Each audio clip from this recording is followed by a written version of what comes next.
Bismillahirrahmanirrahim. Assalamualaikum warahmatullahi wabarakatuh.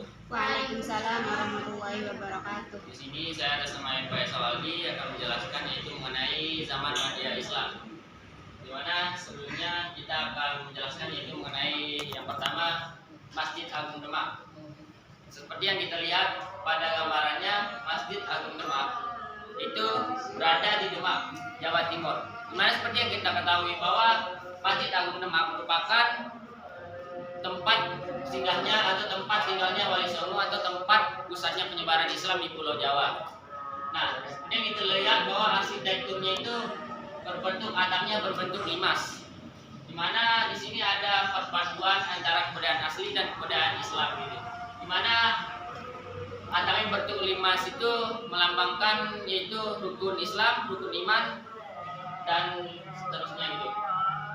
Nah, selanjutnya di sini saya akan menjelaskan bahwa Kerajaan Demak merupakan kerajaan tertua yang ada di Pulau Jawa dan merupakan, bisa kita katakan bahwa Demak itu merupakan cikal bakal penyebaran Islam ke seluruh Indonesia, yaitu ke bagian timur seperti ke Bali, Lombok, Sumbawa, dan lain-lain. Nah, sekian dari saya mengenai Masjid Agung Demak.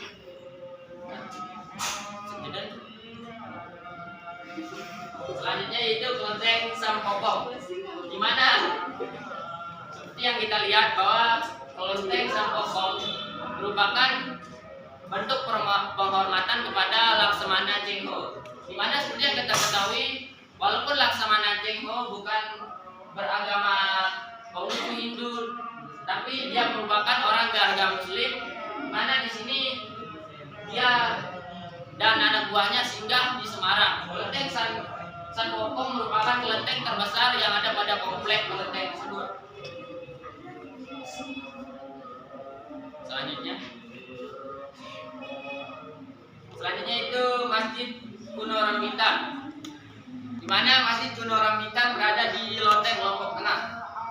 Di mana seperti yang kita ketahui bahwa Masjid Ramitan ini terkenal dengan pendirinya itu Wali Nyanto, di mana Wali Nyanto itu merupakan orang yang dikatakan berasal dari Pulau Jawa yang menyebarkan agama Islam di Pulau Lombok. Selanjutnya Masjid Bayan Bele.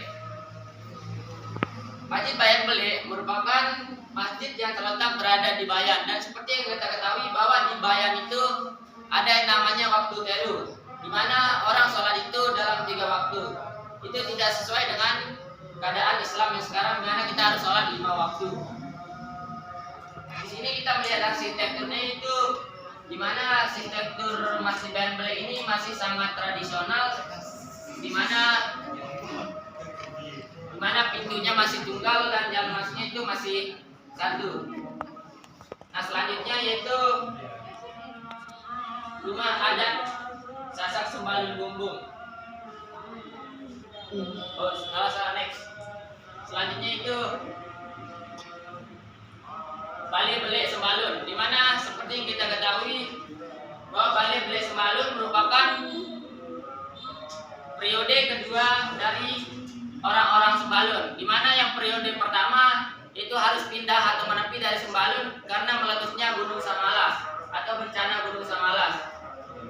Bale Bele Sembalun merupakan ditempati oleh awalnya 7 keluarga, di mana letaknya itu yaitu berada di balik Bukit Selong dan berada di sisi hamparan sawah-sawah yang seperti yang sekarang kita lihat.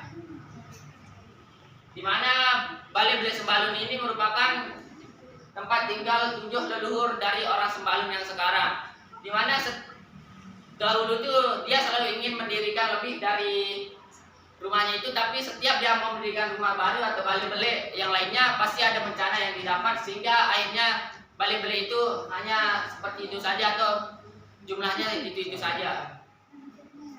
Nah, selanjutnya rumah adat Sasak Sembalun Bumbung. Rumah adat Sasak Sembalun Bumbung merupakan rumah adat atau peninggalan orang-orang dahulu yang tinggal di Sembalun Bumbung atau orang-orang terdahulu yang menempati Sembalun Bumbung, yang sehingga sampai sekarang bisa kita lihat bahwa rumah adat Sasak Sembalun Bumbung itu, di mana awal ceritanya itu satu keluarga kan yang menempati sembalun itu. Tapi di mana 6 kepala keluarga menyetujui membuat tempat tinggal di sembalun lawang, atau sembalun lawang itu bisa lawang itu sebagai pintu gitu. Nah, dan satu orang tidak setuju membuat rumah di sana sehingga dia lebih ke timur, dan itulah yang dinamakan sembalun bumbung, sehingga terjadilah atau terbuatlah yang namanya rumah adat sembalun bumbung. Selanjutnya makam Selaparang. Makam Selaparang merupakan makam dari kerajaan Selaparang, di mana dipercaya oleh orang-orang bahwa makam Selaparang ini merupakan makam para raja-raja Selaparang, di mana seperti yang kita ketahui bahwa kerajaan Selaparang merupakan kerajaan yang terbesar di Pulau Lombok, di mana letaknya itu yaitu di Desa Peresa, atau yang dulunya Kecamatan Peringgawaya tetapi beralih menjadi Kecamatan Suela, di mana pada makam Selaparang ini orang-orang sekarang sering pergi berziarah ketika mau pergi naik haji gitu. Mungkin sekian dari saya, kalau ada kesalahan mohon dimaafkan. Sekian, assalamualaikum warahmatullahi wabarakatuh. Waalaikumsalam warahmatullahi wabarakatuh.